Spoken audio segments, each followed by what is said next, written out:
Hi Zineb, thank you so much for taking the time to speak to us. We're here in your home in South London, which is both wonderful and quite surreal because I feel like I've been here before a couple of times. I wanted to start with the idea of your use of your own spaces, whether it's your home or there's a section of your studio space that's recreated in Can't You See the Sea Changing, the Delaware exhibition. Could you talk a little bit about that?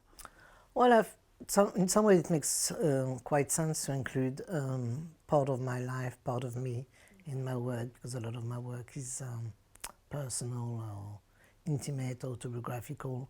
So it started with the idea of including my living room in 2019 when I was researching the Pan-African Festival of 1969.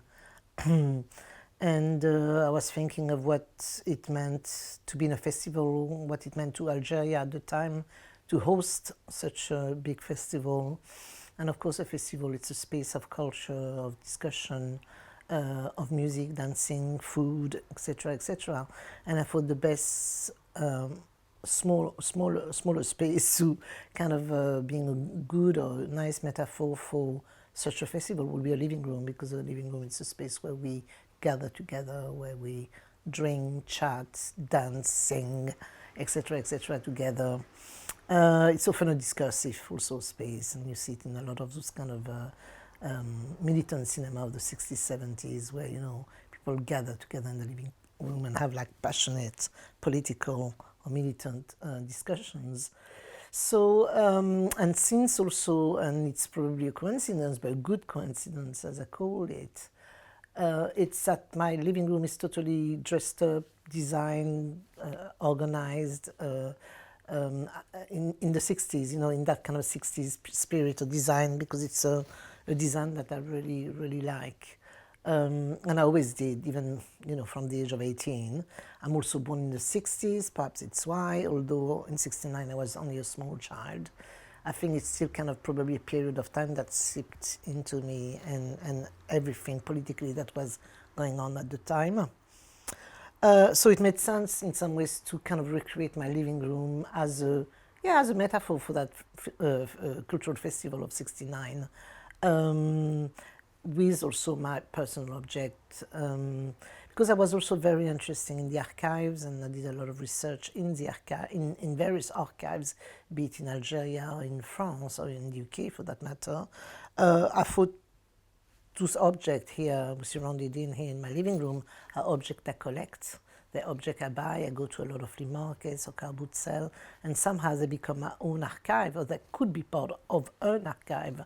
And I thought that would be a kind of quite interesting parallel to do between that, the kind of the state archive, or the more kind of a traditional archive with my own personal archive.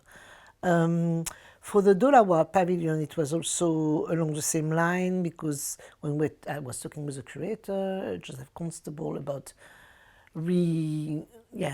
making or showing work to do with the sea. I've stopped doing work around the sea for a good 6 years now, not because I don't like it anymore, I'm not interested. It's just my practice and my commissions have taken me to other direction, but I think the sea is always, I call it a motif that will come back into my practice. So we're talking in my studio with Joseph about my work connected to the sea, and we realized that we were in the studio surrounded by a lot of collected, again by me, objects collected to the sea. That I bought again in flea markets.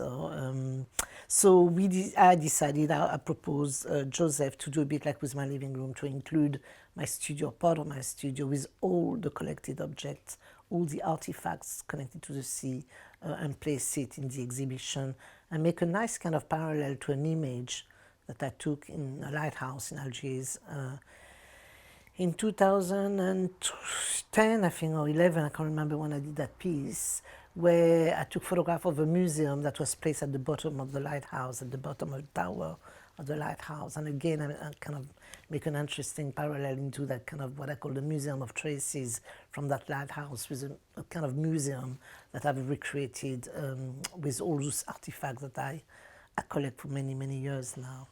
Well, I wanted to ask about your use of archives and how you find your subject matter, and whether there is a sense that you know exactly what you want when you start going out onto these projects. How much do you know before you start out?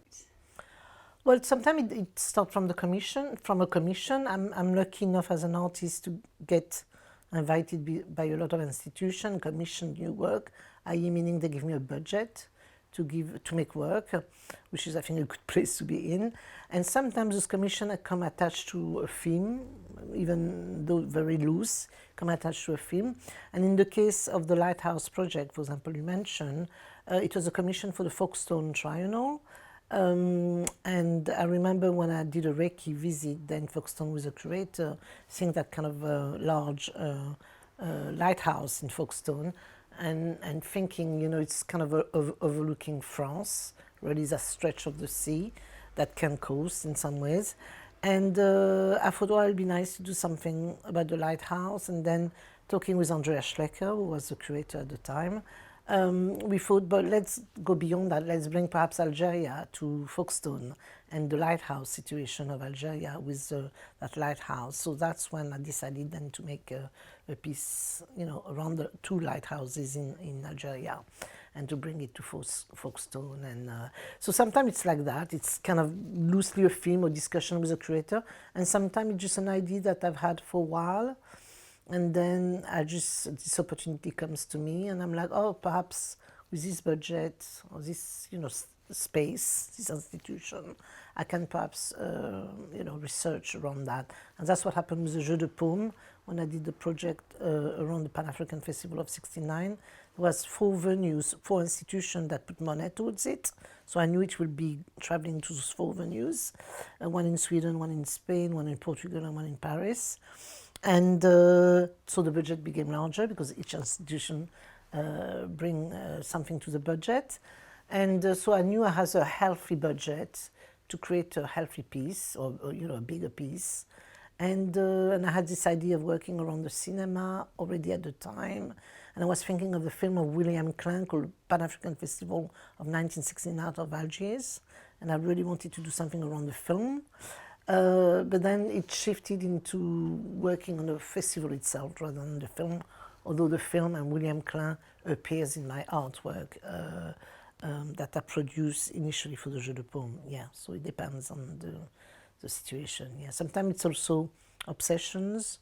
Some things are there, they've been there for a long time, and when I am given the opportunity, I jump into it to create the piece I want to do. Yeah. And I wanted to ask about the formal qualities of the films. You use a real variety of techniques and aesthetics. And I'm thinking about Lighthouse in the Sea of Time, the big film installation, which has this kind of straight documentary style footage alongside these multi-channel, beautiful, quite melancholic shots of the lighthouse and its surroundings. Could you talk a little bit about your approach in that kind of formal aesthetic sense? So again, this is connected to the budget. If the budget is fairly healthy, let's say I will go, for example, for film, I will do 16mm. So the piece you're talking was shot on 16mm film. And the quality of analog filming, I think, brings something that the digital, for me anyway, doesn't give. So already I knew I was going to film with film, 16mm. And then also depending on the crew I have, you know, it can vary. If I have a bigger crew, because the budget is healthier, we might do something a bit more exciting or a bit more experimental or whatever. Yeah, and I knew I wanted to do an interview with one lighthouse keeper. I knew I wanted also to shoot some scenes in the lighthouse, etc. And I like beautiful film, of course, like a lot of people. But I also think it's sometimes important for me, for what I want to say, to bring a more kind of documentary style to it. It might still be shot on 16mm, but it's more straightforward it's more like a talking head, really, a straightforward interview. And for me, it's always been quite good to do some kind of what I call filmic or beautiful or cinematographic kind of images with something a bit more terre à terre, also in French, more down to earth kind of. Because the work wants to be a bit political, I think it's important sometimes to bring something which is also a bit more documentary, yeah, I guess that would be the word, more anchored in some kind of reality as opposed to in kind of fiction that perhaps the poetry of a film can bring sometimes. Well, that's something I suppose a lot of your work is playing with, and when I think about the Venice project and your recreation of sets from various films in the pavilion and the kind of play on reality and the work of the film and the space of creative potential and poetry and protest that offers, but also sometimes optimism that cannot be fulfilled. Could you talk a little about, you know, your feeling particularly on those films of the 60s and 70s, those co-productions between Algeria and France and Italy. For the Jeux de Paume project, I did a lot of research in the Cinematheque of Algiers, which is very difficult of access, and I was lucky to be able to access it and to meet quite a lot of people from that era who are still alive. Not so many are still alive, but you know, since then actually quite a few people died. But so to realize how rich the cinema in the 60s and 70s in Algeria was, and how much the state put a lot of money towards cinema. Of course, it was a certain type of cinema because it was a period of, you know, post-colonization or decolonization. In the case of Algeria, you know, who won its independence in 62, already during the Algerian War, the state had put a lot of money to create some kind of cinema that we can call a propaganda cinema, because Algeria needed to tell the world what was happening in Algeria during the colonization. So a lot of, thank God for Algeria, at the time a lot of very good French filmmakers, often from a communist background, would want to come and teach the Algerians who didn't know much about cinema at the time, technically, definitively didn't know much. So those French filmmakers, like René Vautier, Claude Charby, and many others, came and during the war taught the Algerians how to film. So those Algerians then who learned the job of filmmaking, and we can imagine at the time it was analog filming, of course, they learned, and then post-62, when Algeria got its independence, they became filmmakers themselves, and the state carried on giving them money to produce films, feature films. There were less documentaries, there were less propaganda films for information purpose, therefore, and became more fiction, often still with this idea of anti-capitalism and anti-colonialism or anti-imperialism. But that was also a period of time where the whole world was making this cinema. We mustn't forget that it started with a cinema in Cuba. In Yugoslavia, ex-Yugoslavia was a very strong country also, was producing a lot of that type of film.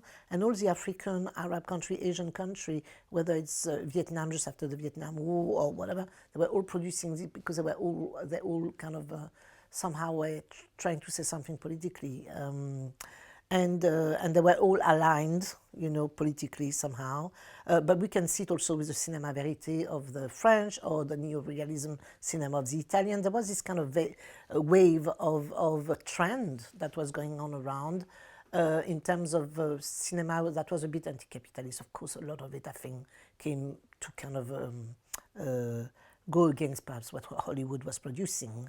But in the case of Africa and Asia, I think, and the Arab world, it was also an anti-colonial cinema, what we call a third worldist.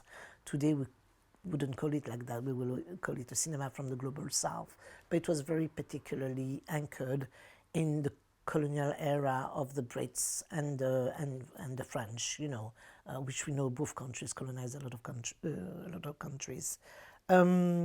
So yes, but also I realized that Algeria started very quickly in '64 to co-produce with other countries. It understood very quickly that it was great to give money to Algerian or even French filmmakers to film in Algeria, but it needed to have some proper co-production with other countries if it wanted to be in the landscape of the worldwide cinema somehow.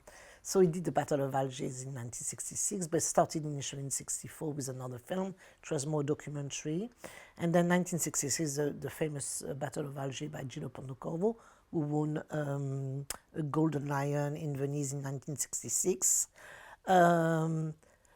and it created a big problem with France, because the French who were attending got really upset, because how could the Italian give such a prize to an anti-colonial, therefore an anti-French film, and that created a big kind of political problems between the two countries. And then in 1969 we've got Costa Gavras with his famous film Z, who makes a film with Algeria again, financed in part by Algeria, and wins the Oscar in Hollywood. So again it puts Algeria, and always applied through the Algerians, so they were Algerian films. The filmmakers were not, but they were Algerian films, and it wins the prize. In 65 also, no, in 72 I think, there is another Algerian film that gets one of the prizes in Cannes also. So, it kind of, people start thinking about and talking about Algeria as being, in the Arab world and in the African world, the first and the only at the time to win prizes, like kind of quite important prizes. So I started thinking, okay, it'll be quite interesting to see what was going on in that triangle between Italy, France and Algeria, because of Venice, obviously, hosting the French Pavilion. And because to also kind of, to thank somehow the prize that Giulio Potancovo got in 66 for the Mostra of Venice. I thought it would be quite nice to do something on the Italian co-production between Italy and Algeria, but also between France and Algeria. And obviously, the French were not as advanced somehow than the Italian in terms of producing anti-colonial films, but I think you can understand why with Algeria they couldn't make so many films, because they would have not been distributed nor got some budget potentially, or therefore produced. As the Italian had this facility, they were pretty much coming out from fascism. A lot of the filmmakers were part of the Italian Communist Party, and they were all wanted to talk about their political idea of the time, which was anti-imperialist. And by working with Algeria or any other African country, that was a way to say we are politically aligned with them. So it's about solidarity, it's about friendship, it's about alliances also, the project in Venice. It's about celebrating those alliances, because you always think, Africa, the West, always at war because of the colonial past.